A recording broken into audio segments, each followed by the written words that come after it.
একজন হিন্দু মেয়ে যিনি কয়েক মাস আগে কালেমা পড়ে মুসলমান হলেন, তো সাংবাদিক তাকে গিয়ে জিজ্ঞেস করছে, কি ব্যাপার বোন, তুমি কালেমা পড়ে মুসলমান হলে কেন? কালেমা পড়ে মুসলমান হওয়ার কারণ কি? আমার হিন্দু বোনটা তখন ডেকে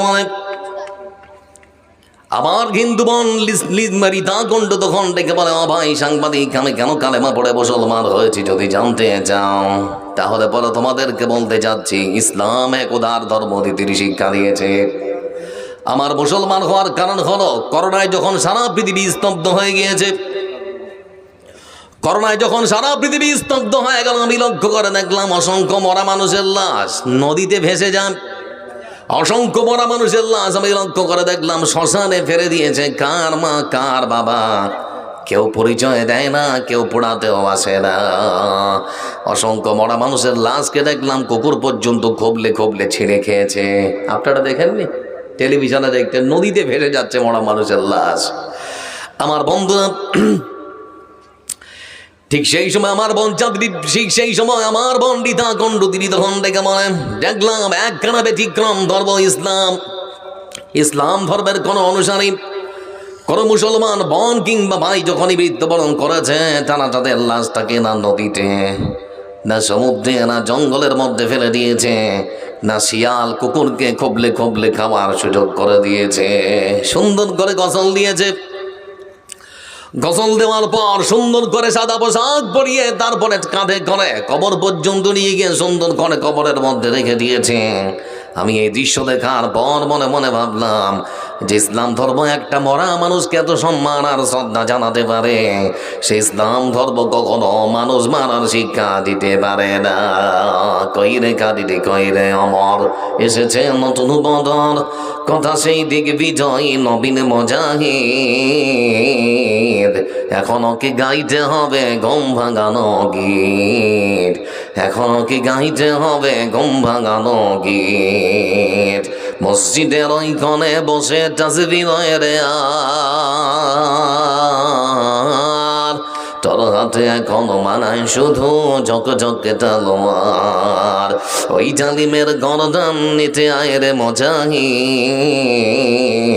এখনো কি গাইতে হবে গম ভাঙানো গীত, এখনো কি গাইতে হবে গম ভাঙানো গীত। লিল্লাহে তাকবীর।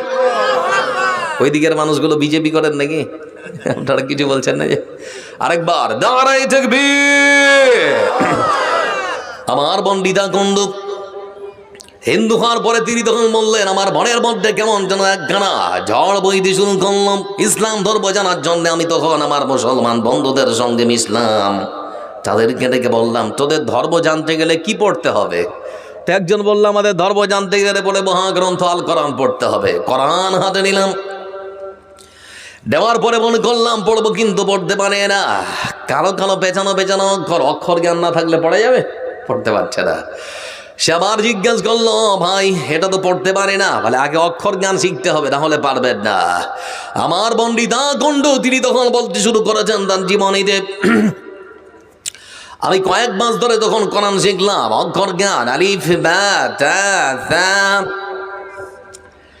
তারপরে যখন আমি কোরআন পড়তে শুরু করলাম, এমন একখানা আশ্চর্য ধর্মগ্রন্থ, যতই পড়েছি ততই পড়ার মজা আছে না নে।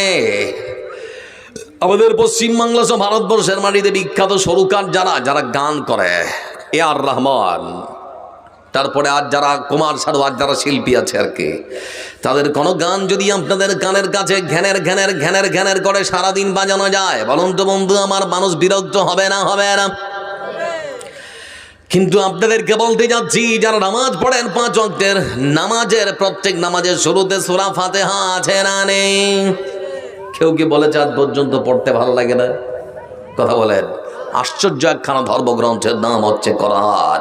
এর ভাষা, এর সাহিত্য, এর লালিত্য, এর রচনা শৈলী, এর গতিময় ছন্দ, এর শব্দবিন্যাস, এর ব্যাকরণ সারা পৃথিবীর সমস্ত গ্রন্থাগারের নিচে না উপরে, সব সময় উপরের ধারের পাশে কেউ আসতে পারবে? অসম্ভব, পারবে না। আমার বোন রীতা কণ্ঠু তখন মানে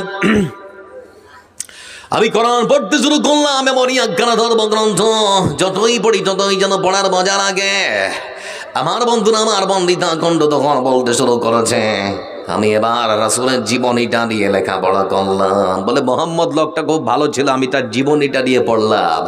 পড়তে পড়তে পড়তে পড়তে এক পর্যায়ে আমি পেলাম রাসূলের একখানা হাদিস আমার চোখের সামনে ভাসতে শুরু করেছে। আমার রাসূল এই যে রাস্তা আছে না, ধারে বসে আছেন, সাহাবীদেরকে সঙ্গে করে এমন সময় একখানা বেধর্মীর লাশ কাঁধে করে নিয়ে যাওয়া হচ্ছে। বলো হরি হরি বল। আপনাদের দিকে নিয়ে যান এমন করে পড়াবার জন্যে। বিশ্বনবী সাল্লাল্লাহু আলাইহি ওয়াসাল্লাম তিনি বসেছিলেন, বসে আর থাকতে পারলেন না, উঠে দাঁড়ালেন। লাশটা যখন অনেকটা দূরে চলে গেছে, চোখের আড়াল যখন হয়ে গেছে, সাহাবীরা তখন জিজ্ঞেস করলেন, হুজুর বুঝলাম না, ওটা তো মুসলমানের লাশ নয়, হিন্দুর লাশ, বেধর্মীর লাশ, আপনি বসে না থেকে উঠে দাঁড়ালেন কেন? রাসূলুল্লাহ সাল্লাল্লাহু আলাইহি ওয়াসাল্লাম তিনি তখন বলতে শুরু করেছেন, আমার সাথী ওটা কার লাশ, কাকে কাঁধে করে নিয়ে যাওয়া হচ্ছে জানতে চাই না, জানারও কোনো চেষ্টা করব না। তবে আমার প্রথম প্রশ্ন হলো, যাকে কাঁধে করে নিয়ে যাওয়া হচ্ছে সে মানুষ কি মানুষ না? সে মানুষ, মানুষের সম্মানে আমি দাঁড়িয়েছি।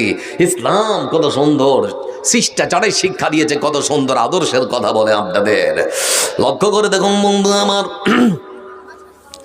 এজন্য মহান সত্য আল্লাহ রাব্বুল আলামিন যিনি কোরআন কারীমের মধ্যে আর এক আয়াতে বলেন, ওয়া মা আরসালনাকা ইল্লা কাফাতাল লিন্নাস। কোথায় ভাই? ও ভাইজান কোথায়? বাড়ি দূরে নাকি? এতটি খালি জিলেবি লিয়েছেন জি? না জিলেবি দিবেন নাকি?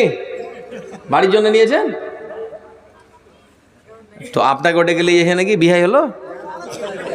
হ্যাঁ আচ্ছা আচ্ছা আচ্ছা। এই পৃথিবী ছাড়িয়া কোথায় যাবে ভাগিয়া, এই পৃথিবী ছাড়িয়া কোথায় যাবে ভাগিয়া, মরণ তোমায় লইবে কেড়ে যতই করো বানা। চিন্তা করে দেখো না কবরে কি যাইবা না? যাবো না, যাবো না। এই পৃথিবীর সবাই পর, কবর যে তোর আসল ঘর। এই পৃথিবীর সবাই পর, কবর যে তোর আসল ঘর। কেমনে থাকিবে সেথায় শুধুই মাটির বিছানা। চিন্তা করে দেখো না কবরে কি যাইবা না? সবাইকে যেতে হবে, তাই তো নাকি? একটু থাকুন, কিছু সিনে ছুটে যান। লক্ষ্য করে দেখুন বন্ধু আমার, বিশ্বনবী সাল্লাল্লাহু আলাইহি ওয়াসাল্লাম সম্পর্কে আমার রাসূল সাল্লাল্লাহু আলাইহি ওয়াসাল্লাম কোরআনে কারীমের আয়াতে বললেন, হে রাসূল আমি আপনাকে সারা পৃথিবীর সমগ্র মানব জাতির জন্য সতর্ককারী সুসংবাদদাতা হিসেবে প্রেরণ করেছি। অধিকাংশ মানুষই বোঝে না, জানে না, জানানোর চেষ্টা করে না। আপনাদের যদি বলি, রাসূল কি শুধু মুসলমানদের জন্য পৃথিবীতে এসেছিলেন নাকি? সবারই জন্য, মুসলমানদের জন্য শুধু না। তখন তো 360টার পূজা হতো গো, তখন তো তাওহীদের কোনো বালাই ছিল না। তাওহীদ একত্ববাদের প্রতিষ্ঠা করার জন্যই তো মূলত তিনি পৃথিবীর বুকে এসেছিলেন। এজন্য বন্ধু আমার